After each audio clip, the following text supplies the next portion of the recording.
Clear starting mileage 9874, 9874. Officers Perkins and Walter. 1 to 5610-4, mileage 9874, 6:03 p.m. Unit 56 in service on the Nightwatch. This is Donn Reed, a police recorder. At the moment, you're riding in Detective Unit 56, just reporting in service on the Nightwatch. While you're with us... 1 to 56 at 2209 North Main at the liquor store. Meet Unit 51 regarding a 211, which occurred at 5:45 p.m. this day. 5-6, Roger. Well, a 211 is a holdup. That means we'll be going down and talking to the victims. This apparently occurred about 20 minutes ago. But, getting back to what I was saying, while you're with us tonight, remember, I'm recording this as it happens. And the people you meet are not actors. You see, this is it. This is real. This is Nightwatch.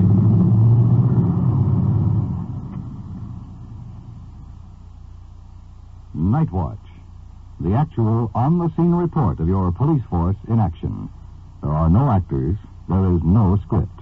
Every voice, every sound is authentic. The investigations are recorded as they actually occur. Nightwatch, presented with the cooperation of the Police Department of Culver City, California, W.N. Hidebrande, Chief. We switch you now to Detective Unit 56, somewhere in the field, and to police recorder Donn Reed.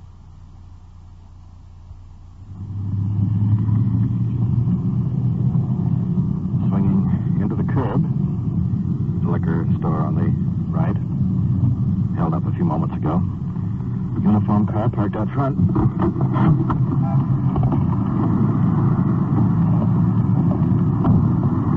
Red lights are flashing on over here.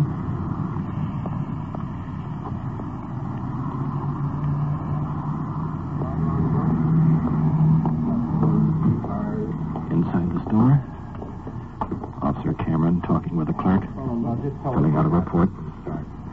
Well, fellow comes walking in with a famous cat. All about his height, but thinner, and wore light clothes, summer workers' clothes, And his shoes were, I think, these pads, paint sign. And he bought a paper. He comes down, he throws a dime down, I pick up the dime. See? He has the paper and he grabs out a gun, one of them silver looking things, it looks like a 32 to me. And he says, all right, hand it over. Pass it. And drop your hands. I drop my hands, I don't know which way to turn. He says, go ahead, open it up. So I open it up, he says, all the bills. So I open it up and I take all the bills out, Bills to the 10 of them. He says, take it all out of there, everything. Yeah, now he says, go toward the back. So I start moving toward the back, He says, hurry up, I'll kill you. Just like that. He backed out and he took a run this way here. Towards the lot, You didn't hear a car or a street? I didn't hear a car. I went outside. I was afraid to go to the telephone, number one, but I took a chance on outside. I didn't see nothing. Will you prosecute? Sure would. Insurance company will do that, I guess. How much was taken now? $82. Okay. Clerk, do you want to get the additional information on the air? Yeah, you need us for anything else? No, we'll get this report. There's nothing else we can do for now. 5-3 and 5-4 are out checking the area. Okay, I'll get this on the air, and if anything comes up, give us a call. We'll be checking the area out.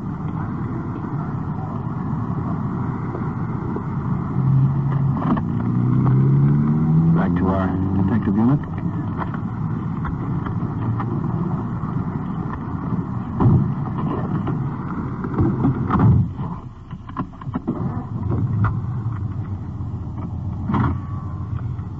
Six to Control 1. Will you relay this additional information on the 211 that occurred at 5:45 p.m. this date? The suspect has thin build, about 155 pounds, 30 years, brown hair. He's wearing brown khaki painter's outfit with a white painter's hat or cap. Carries a .38 nickel-plated revolver and has a tattoo on his right hand. We're going to patrol the area around here for a while. We'll be on the air if you need us. 1 to 5, 6, 10 to 4, 6:35 p.m., KMA 394.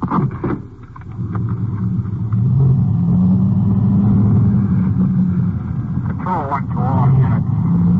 Additional information on the 211 that occurred at 5:45 p.m. this date at 2209 North Main. Suspect wearing brown khaki, painter's outfit with white painter's cap. Used a 38 nickel-plated revolver.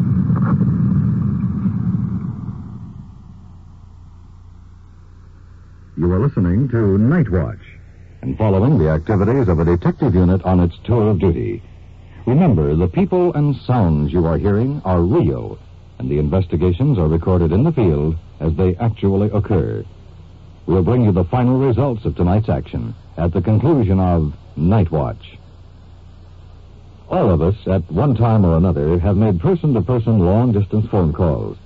But did you know that it is possible to make a person-to-person gift of food or clothing to some needy friend or relative overseas? Millions of families in Europe and Asia are desperately in need of the bare necessities of life to supplement what little their war-torn, famine-devastated governments can provide for them. And the most efficient, most economical way in which you can help those you know and love abroad is by sending a person-to-person care package. For only $10, CARE will send, in your name, enough food to supplement the rations of a family of 4 for a whole month, or a special package of baby food, knitting yarn, or a pure wool blanket. And now, CARE has a special $6.95 budget food package. CARE packages are easy to send, too. Just send $10 or $6.95 to CARE. That's CARE, New York, together with your name and address, and the name and address of the person you wish to receive the package. CARE guarantees delivery of this person-to-person expression of international goodwill. And now we switch you to Detective Unit 5-6, somewhere in the field, and your police recorder, Donn Reed. Unit 57, okay, code 7, KMA 394. Control 1 to all units on frequency 4, stand by. Control 1 to all units in the vicinity and cars 51 and 53 at 2207 North Jefferson, 2207 North Jefferson in the bar, a 211 in progress, 51 and 53, code 2. 5-6 to 1, we're on the hill just back of Jefferson. We'll approach from the north. 1 to 5, 6, 10, 4.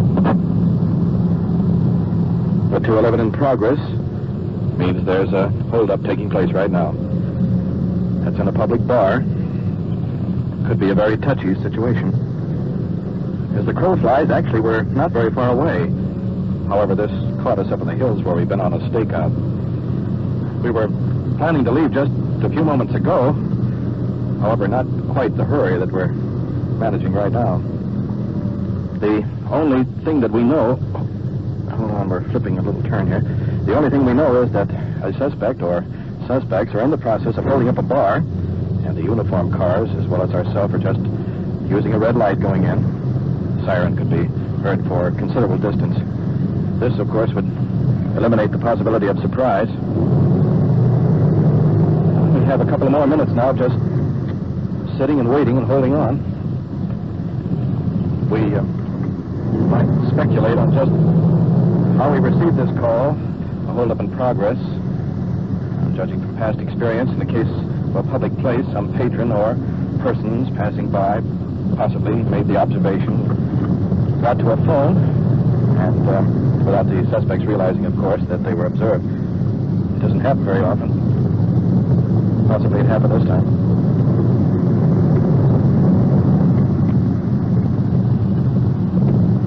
Just a matter of seconds. Control 1 and all units responding to the 211 call. Code 4. We don't have a 211, just a 447, and we have them in custody. Control 1 to 53, 10-4. All units, code 4 at 2207 North Jefferson. Well, just breaking that transmission down into plain English. Our radio car's at the scene. Seems there's been no holdup after all. They have a 447 or just a plain drunk in custody.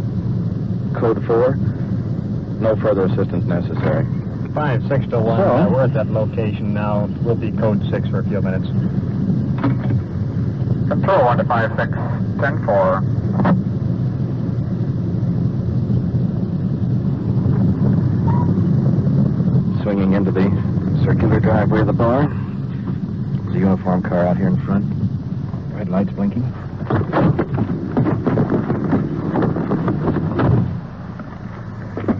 And the suspect in the back of the car. A couple of patrons standing around. It's all quiet.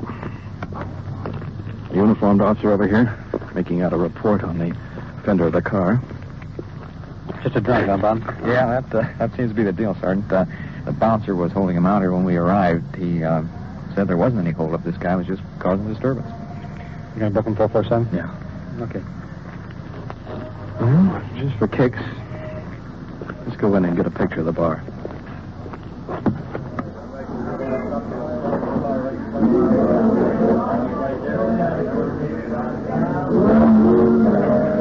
Inside, small, jukebox blaring over here.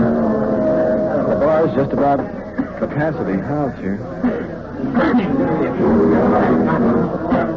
Hey, fella. Hey, what's for that gun routine? What? What's for that gun routine? The gun. Bouncer's got the gun. Wait a minute, listen. Who's got a gun? Where? The bouncer. He's got the gun over Mixed up around here somewhere. Let's get out the car a minute. Perk? Well? There's a drunk in the bar that's talking about having a gun in there. He says that this fellow that was in the back of the car, that drunk, pulled a gun on the bouncer over here. Oh. At least he mumbled something about it. I couldn't understand what he said. Oh, yeah? I'll go talk to the bouncer. You know, Kurt? They've had some kind of a caper around here.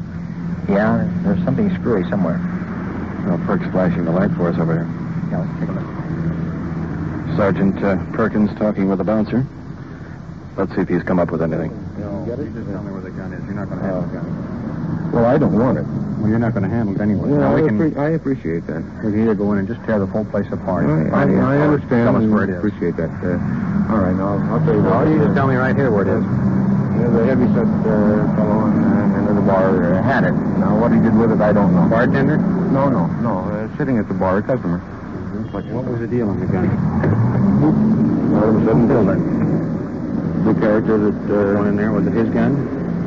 Well, it wasn't anybody else's. I mean, what happened? How did he pull it or what? He pulled it and shoved it in the owner's face. And the other fellow went over and ducked him and took the gun away from him. Well, this thing is beginning to unravel. The suspect they took into the station as a drunk apparently pulled a gun here in the bar. That seems strange. Nobody wants to talk about anything.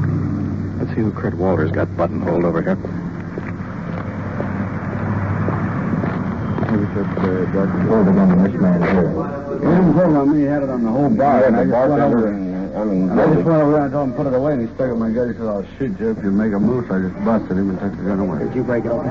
Yeah, I broke it open and took the shells. Was it loaded when you got it? Yeah, it was loaded, fully loaded, and I took the shells out and broke it open and took the, what do you call it? The chamber and give the rest of the Well, tell him what happened first, sir. He pointed at her, yeah.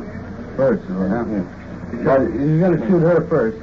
Well, he had it pointed right at her head when I did it. Wasn't that, I'll tell you honest to truth, this is what it was.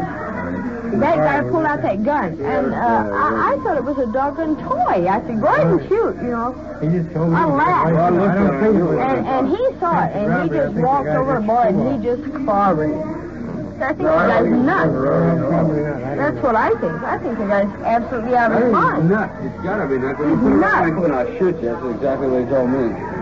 Walter, talking to the First other. statement the suspect said again now when he pulled out the gun. He says, in one word out of you, and I'll drill you. And this guy says, you pull a gun on me, and bam, he took him, and he really hit him. Think he might have used the gun on somebody if they had... He sure would have used it then if that guy hadn't his fist beat him to the gun. In other words, you don't think it was a holdup, but you think it was an assault with a deadly weapon? That's right. Everybody ever tried to hold this joint up, they all got killed. I don't know. Maybe but this guy, I think he's a nut. This whole thing is unusual, to put it mildly. Nobody would say anything at first. Now it's coming from all angles. They all tell the same story. Perkins and Walter taking the owner aside. We'll sign the complaint. Naturally, everybody has been offended by this man. You have no objection to signing a complaint? I don't want to sign any complaint. I don't want to be around. You don't want to sign a complaint? No, it wasn't me. Mr. Gun, let him come back in here and shoot somebody? No, but then... What do you want us to do? You people, every time that something happens, you want the police to do all the work, and yet the citizens won't stand I've back never of it. called the police before. We come down here, and a guy's got a gun. He's been threatening people, and we get in here, and nobody knows anything Well, about they're it. the people he shoved it in your ribs, didn't he? He shoved the gun at. He shoved it in your ribs, didn't he? Yeah, but where's the hell is trying to be and can... I don't want to have him come back and shoot me. He's not going to shoot you. Kurt, come over the car a minute. That doesn't beat the... They always want these hoodlums off the street yet they'll never back us up. Yeah. I didn't want to say anything in front of those witnesses. But are you thinking the same thing I am about that nickel-plated gun? Yeah, it sure fits the description, all right. Let's go shake the car down.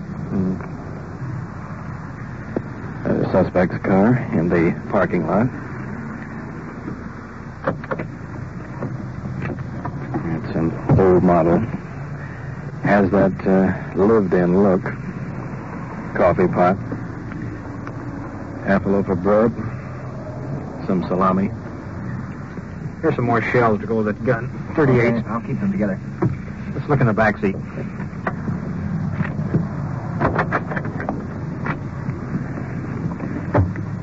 Look at this. Painter's pants, light brown. Khaki shirt. And here's the painter's cap. Well, what do you know? That's it. Let's take this into the station, have a little talk with this guy about his activities tonight.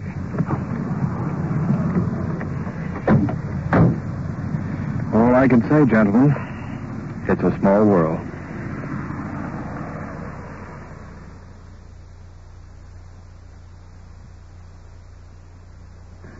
Yeah, we picked him up tonight, with a gun. Now he's in a bar. 155 pounds, that's right. This is the Detective Bureau. Sergeant Perkins on the phone, running a record check on our suspect. Yeah, will you give me the, I'll write it down here. Okay. 2 counts purse snatching. 3 times grand theft auto. 2 times armed robbery. 1 count strong arm robbery. Whereabouts was that? Okay. 4 times drunk. Suspicion of murder. What was the disposition on that? Yeah, okay. No, that's enough. Okay, I got it all. Thanks. Good night. Gee, what a record this fella has. That's about par for the course, isn't it? Yeah, we may add a couple more before the night's through. Down the corridor, Detective Kurt Walter escorting the suspect into the office. Suspect staggering. Has thin build, sallow complexion. Hunted expression. Physique is young. Face old. Sit down here. Try not to go to sleep on us, will you? I'm trying. How old are you? 27. 27?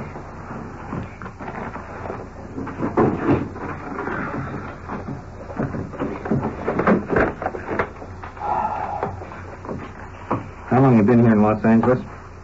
Oh, about 2 months. About 2 months? Is your home in Tennessee? Uh-huh. Yeah. Let me have a cigarette, will you?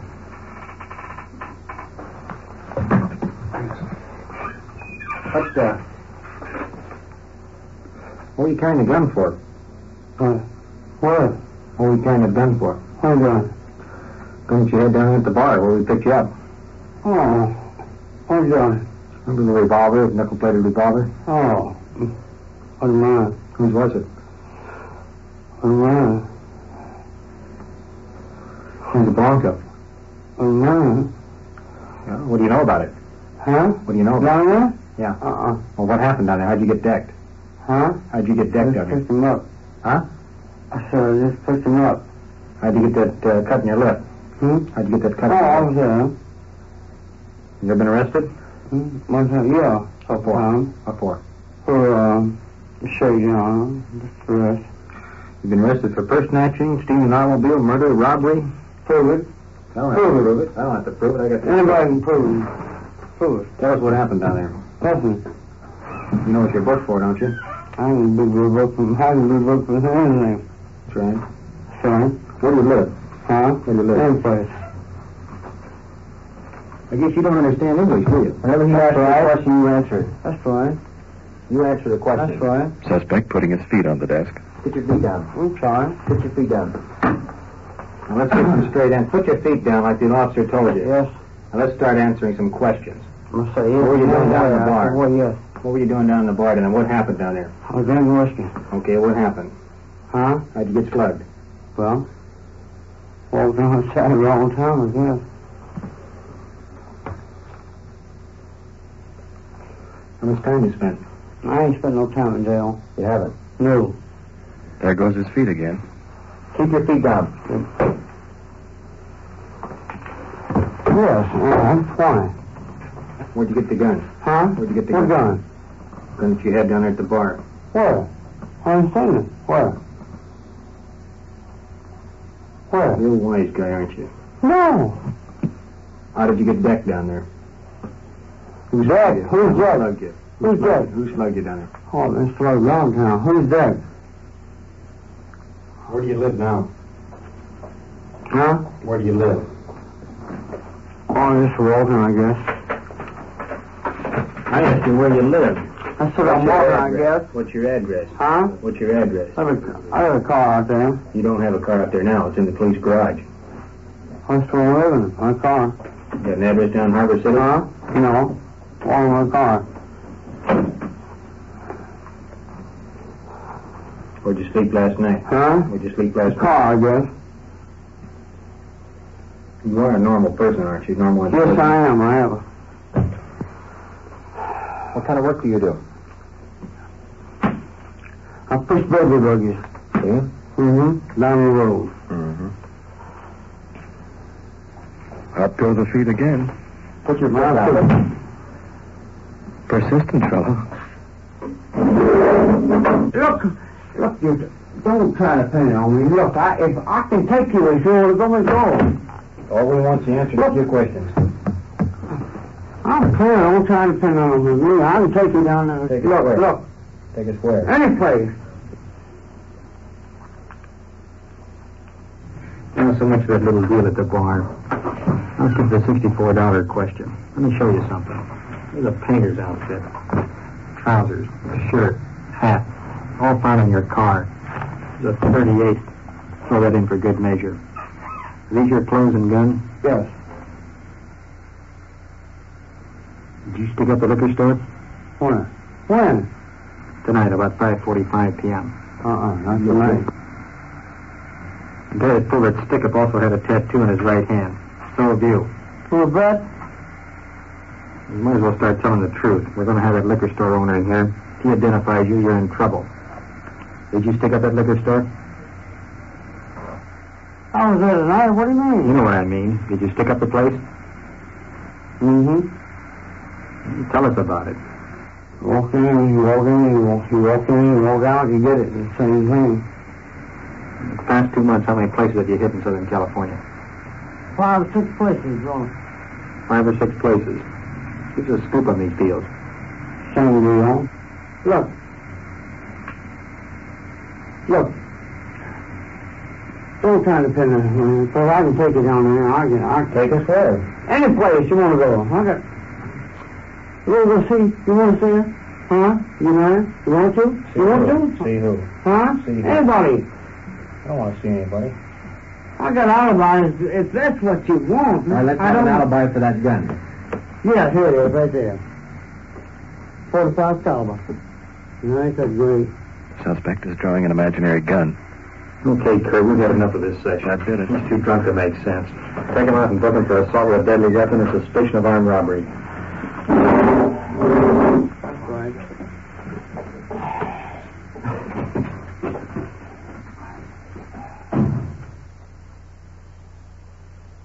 What you have just heard is real. Recorded as it actually happened on the Nightwatch. And now back to police headquarters and Chief W.N. Hidebrande. Tonight's investigation and subsequent arrest of the suspect was based to a great extent on breaks, as they say in police work. A hold-up, a chance meeting with a man under the influence, the shaking down of a car, all little pieces of a puzzle, put them together and they begin to fill out a picture. But the fact I want to point out, above all else, was the reluctance of the witnesses to sign a complaint against the suspect. However, in tonight's investigation, the arresting officers were able to sign a complaint themselves based on investigation and physical evidence secured. Result, the suspect was held to answer for assault with a deadly weapon and suspicion of armed robbery. In many cases, the police are left powerless when a witness fails to cooperate. Many people are not actually aware of the fact that it is the duty of their police department to investigate a crime, take the suspect into custody, and prepare the evidence and present it to the district attorney or city attorney for action. The success of this operation is built on the cooperation of the witness, without which no department can maintain public security. We hope through this program, this thought can be brought home to you. If we succeed, then we have a reason for Nightwatch. Thank you, Chief Hidebrande. You have been following the on-the-scene reports of your police force in action. Every voice, every sound has been real. Nightwatch, brought to you through the cooperation of the Police Department of Culver City, California, is produced by Sterling Tracy and Jim Hedlock, with technical advice by Sergeant Ron Perkins, and is described in the field by police recorder Donn Reed.